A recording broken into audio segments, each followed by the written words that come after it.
The place card had my full name written in gold ink, tucked between a basket of dinner rolls and a stack of folded black aprons. Not at table 12 with my cousins, not beside my grandmother, not anywhere near the family section under the chandeliers, but at the small service table behind the catering station where the staff were eating before the reception started. My mother leaned close enough for me to smell her rose perfume and whispered, "Don't make your sister's day about you," while my father laughed to an uncle behind her and said, "Honestly, Natalie's lucky she was invited at all. My name is Natalie Whitaker. I'm 33 years old." And as I stood there staring at that little card, I realized my parents had just publicly humiliated the only person in that ballroom who had kept the wedding from falling apart. My sister Paige was 29, beautiful in the way that made strangers hold doors open longer than necessary, and absolutely trained to believe the world owed her soft landings.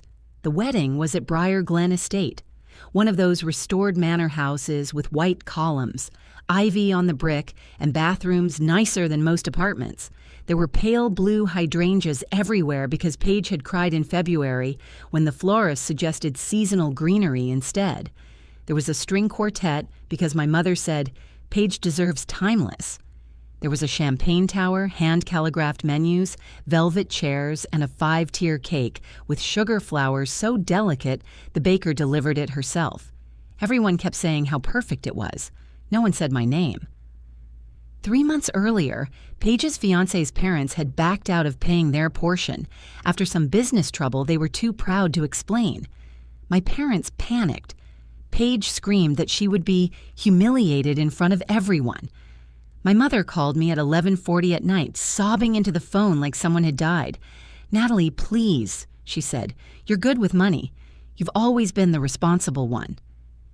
That was how they said useful without saying loved. I paid the overdue venue balance first, then the florist deposit, then the photographer's second installment, then the catering bill my father swore he would handle next week. By the end, I had quietly covered a little over $38,000 from savings I had built over 7 years. I didn't do it for applause. I did it because my mother said, "If this wedding collapses, Paige will never recover." And because some stupid, tired part of me still wanted to believe that if I saved the day well enough, they might finally see me standing there. Instead, they seated me with the staff. The catering manager glanced at my dress, navy silk, not uniform black, then at the place card, confused enough to look embarrassed for both of us. "I'm sorry," she said softly. "Are you working tonight?" Before I could answer, my mother's hand clamped around my wrist. "Natalie knows where she belongs," she said, smiling without warmth. "We had to make adjustments. Family tables are tight." They weren't tight. I could see 3 empty chairs at table 6. One had a purse on it. One had Paige's bouquet resting across the seat. One had nothing at all.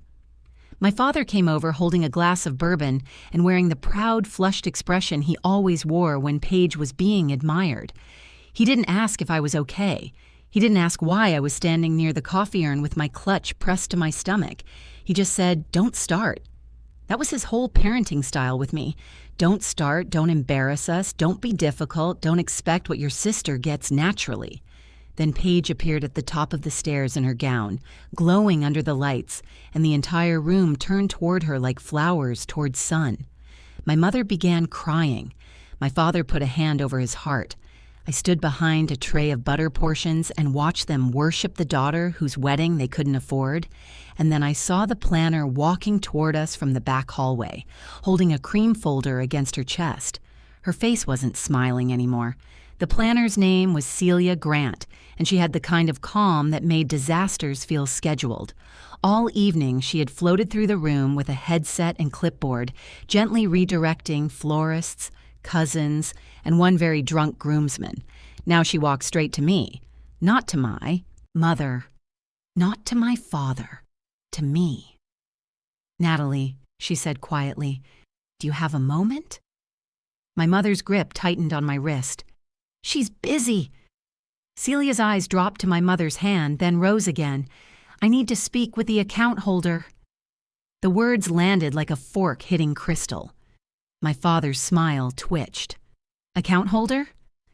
Celia opened the folder just enough for me to see the top sheet, the final invoice with my name printed beneath billing contact. My mother's face changed first. Not guilt, not gratitude. Fear. "Celia," she said, voice bright and sharp, "this really isn't the time." "I'm sorry," Celia replied, "but the venue requires the final incidentals authorization before dinner service begins." My father laughed too loudly. "Incidentals? That's my department. Give it here." Celia didn't move. She looked at me again. "Ms. Whitaker?" It was the first time all day anyone had addressed me with respect. The room around us was filling with music and applause as Paige reached the bottom of the staircase, her new husband, Colin, beaming beside her. Cameras flashed. Guests cheered. My parents were supposed to be front and center, glowing in their roles.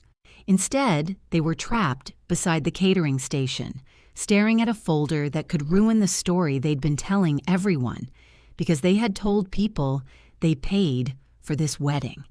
I knew that part already. Aunt Denise had hugged my mother earlier and said, "You and Richard outdid yourselves." My mother had sighed modestly and replied, "We only wanted to give Paige what she deserved." What Paige deserved? I wondered what I deserved. I gently pulled my wrist free. "Of course," I said to Celia. "How much?" My mother hissed, "Natalie." Celia read from the page. "Additional bar extension, upgraded linens requested this morning, valet overtime, and damages deposit hold. Total authorization, $6,840. My father choked on his bourbon. "6,000? That bar extension was approved by the bride's mother," Celia said. My mother's cheeks went blotchy beneath her makeup. "I assumed it was included." "No," Celia said. "It was discussed." A silence opened around us. Not full room silence, not yet, but enough. A server paused with a tray. One of the bartenders looked over. My cousin Erin, passing behind my father, slowed down. My mother leaned close to me again, her voice ablade. "Just sign it, don't be petty." Petty. $38,000, and I was petty. I looked past her to Paige, laughing as Colin kissed her hand for the photographer. She had no idea. Or maybe she did. With Paige, not knowing was often just another kind of permission.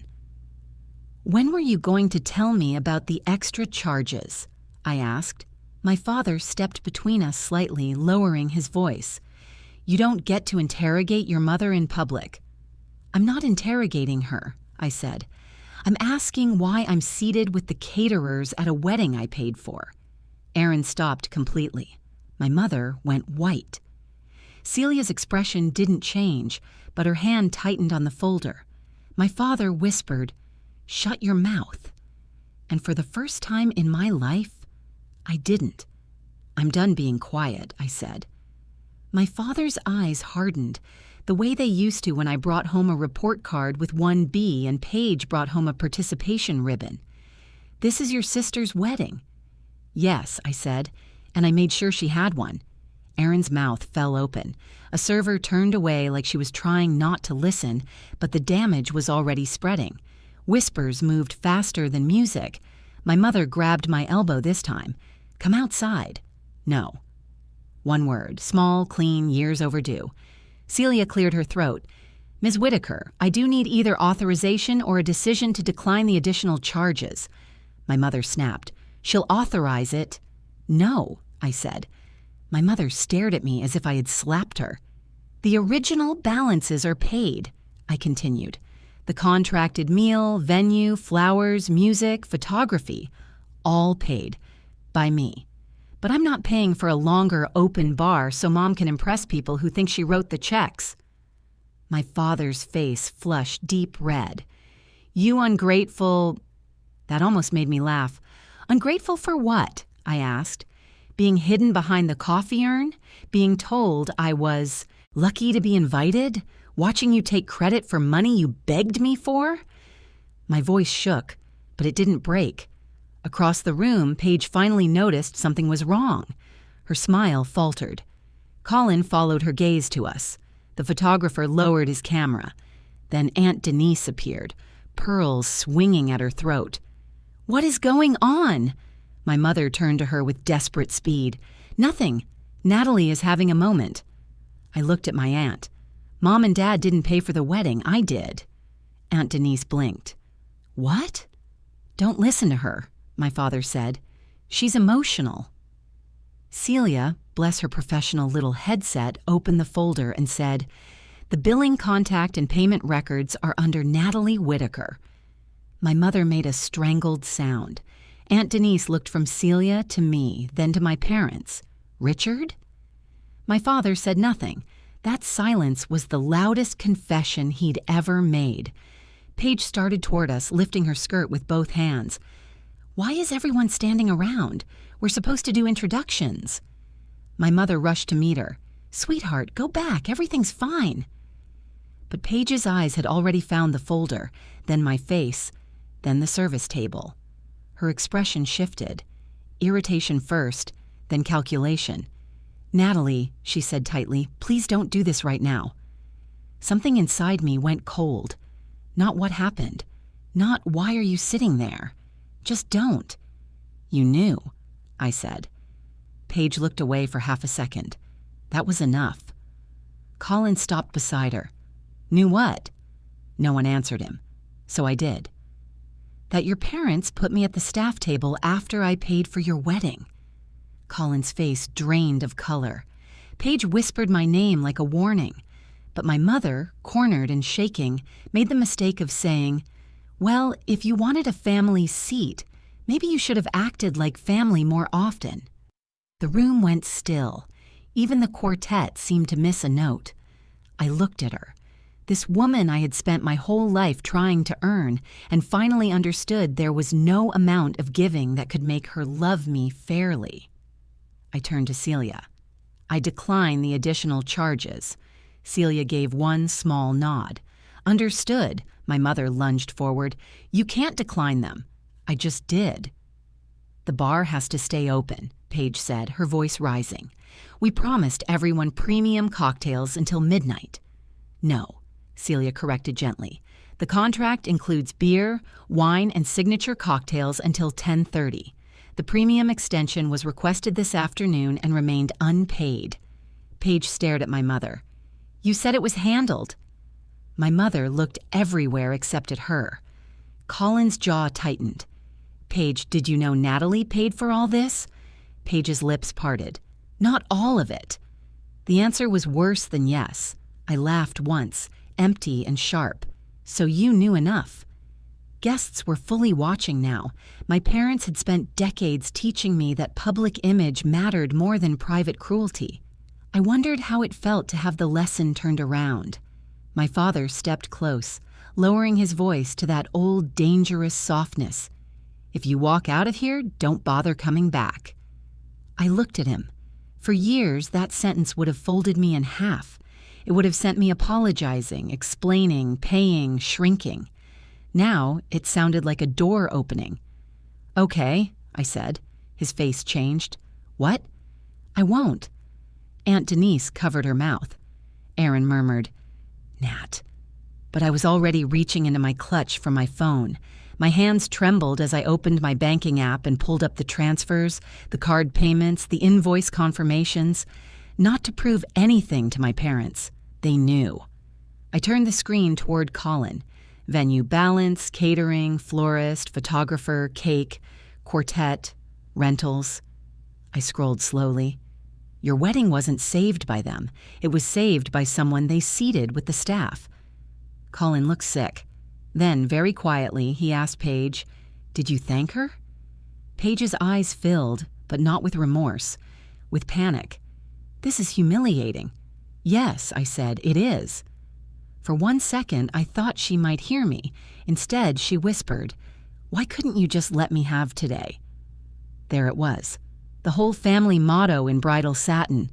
I nodded, almost to myself, "Because I've let you have everything else." I turned to Celia. "Please remove my card from any future authorizations."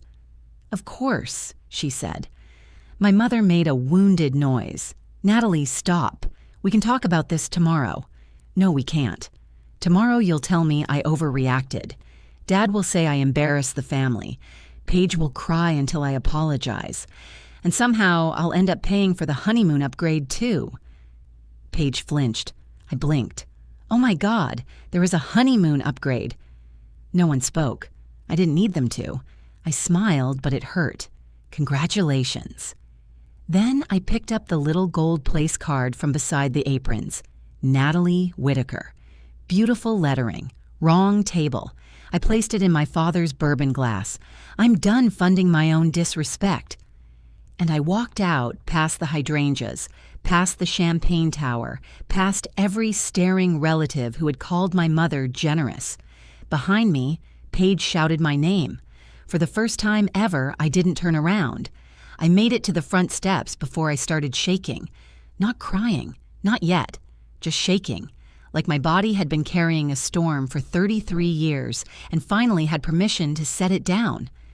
Celia found me outside 10 minutes later with my coat over one arm and my phone in my hand, waiting for a rideshare beneath the estate's glowing lanterns.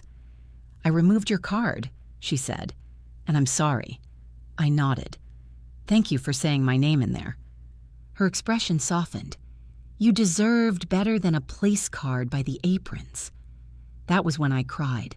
Not because of the table, not even because of the money, because a stranger had seen it clearly in 5 minutes, and my family had spent my whole life pretending not to. The next morning, my phone looked like a crime scene. 37 missed calls. Texts from my mother saying I had ruined Paige's wedding. Texts from my father saying I was selfish, dramatic, cruel. One from Paige that simply read, I hope you're happy. Colin sent one too. I didn't expect that. Natalie, I didn't know the extent of it. I'm sorry, you didn't deserve that.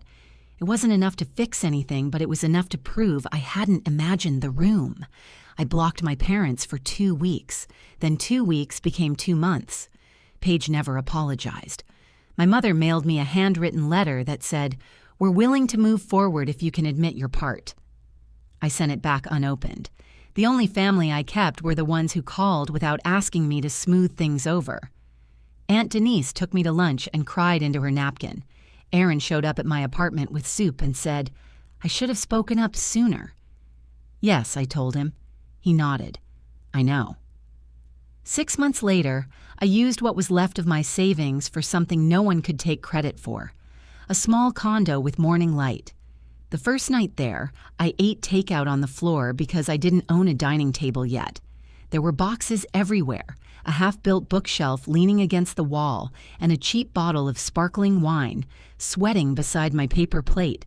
It was the least elegant dinner I'd had in years. It was also the first one where I didn't feel like an unwanted guest. I bought myself flowers the next morning, not hydrangeas, yellow tulips, bright and stubborn, standing in a blue vase by the window. Sometimes people ask if I regret paying for the wedding. I regret thinking generosity could purchase love. I regret every time I mistook being needed for being valued, but I don't regret walking out. Because somewhere between the service table and the front doors, I finally stopped being the daughter who was lucky to be invited. I became the woman who could leave. And on quiet mornings now, when sunlight spills across my own table and those tulips open toward it, I understand something my family never taught me.